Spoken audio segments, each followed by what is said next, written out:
ఇది దానిమ్మ మొక్క అండి. మేము టబ్బులో పెంచుకుంటున్నాము దీన్ని.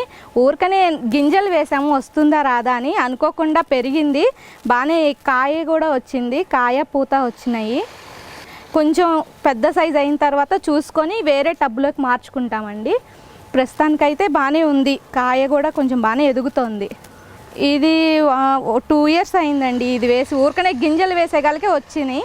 ఆల్రెడీ అంతకుముందు 2-3 కాయలు వచ్చినాయి, ఇప్పుడు మళ్ళీ పూత వచ్చి మళ్ళీ కాయలు వస్తున్నాయండి.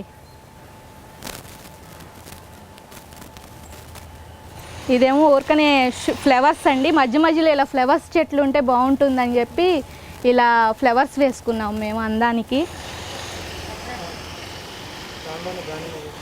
దీనిలోనే దానిమ్మ కూడా ఇలానే ఏవో వాటర్ పోసామండి, గింజలు పోసాము, అలానే దానిమ్మ కూడా వచ్చేసింది దీనిలోనే.